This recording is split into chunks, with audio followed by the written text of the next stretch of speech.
Retromaniac Game Review, Retromaniac Game Review, Retromaniac Game Review, living off nostalgia, retro power.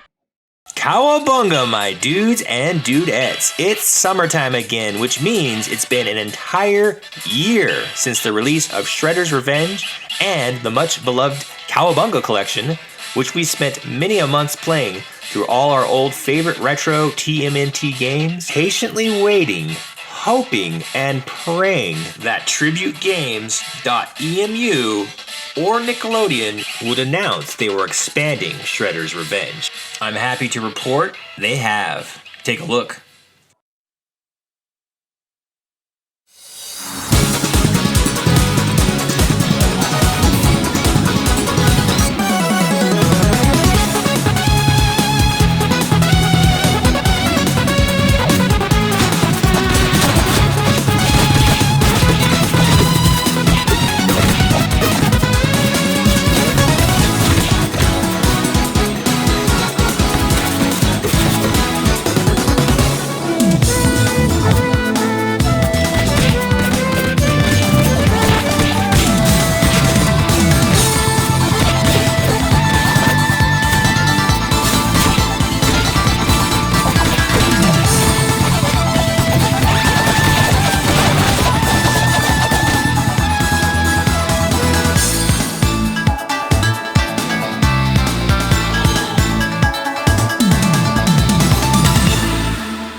Holy crap, Turtle fans, they did it.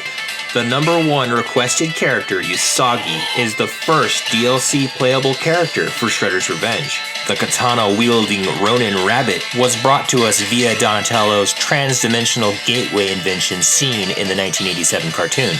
It seems like Shredder's Revenge will have a brand new level added in the form of Usagi's world based on feudal Japan. Can anybody tell me who these characters are? I've read a lot of Stan Sakai's Usagi Yojimbo comics in my days, but I don't really recognize these two. I guess we'll just have to wait and see if any other characters from Usagi show up, like Lord Noriyuki, Tomoyami, Gin, or Zato would be cool. Jason, the Demon Wolf, would make an awesome boss character.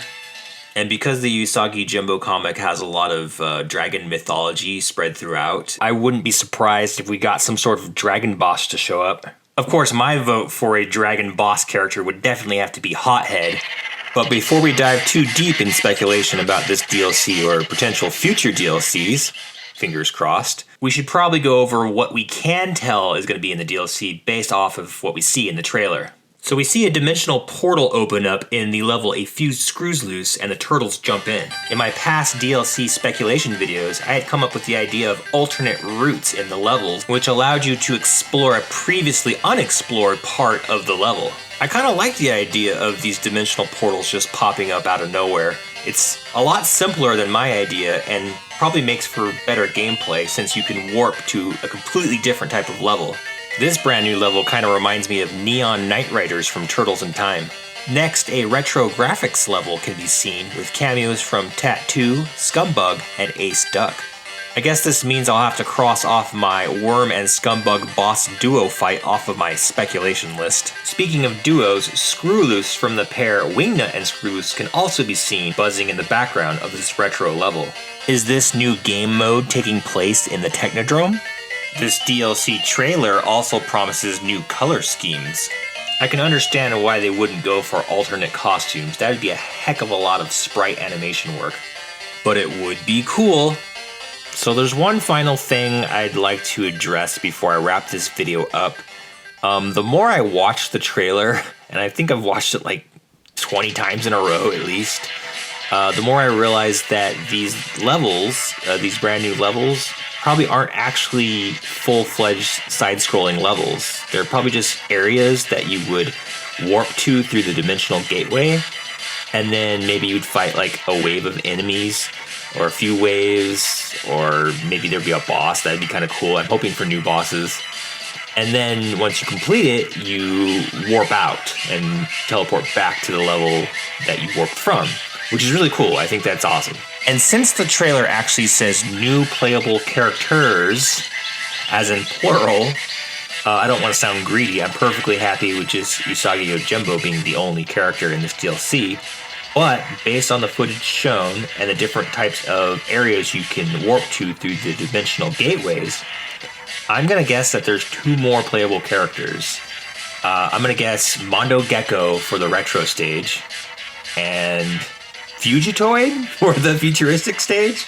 I think that'd be cool. Make them like a ranged character, make them completely different from the other fighters. Kind of like my Muckman idea from my third speculation video. So what do you guys think? How does this new game mode actually work? Are there any playable characters that you're hoping for to appear alongside Usagi? Any cool bosses you're hoping to see? Let me know in the comments down below. And don't forget to like and subscribe, and we'll see you next time with more information, hopefully, about Dimension Shellshock.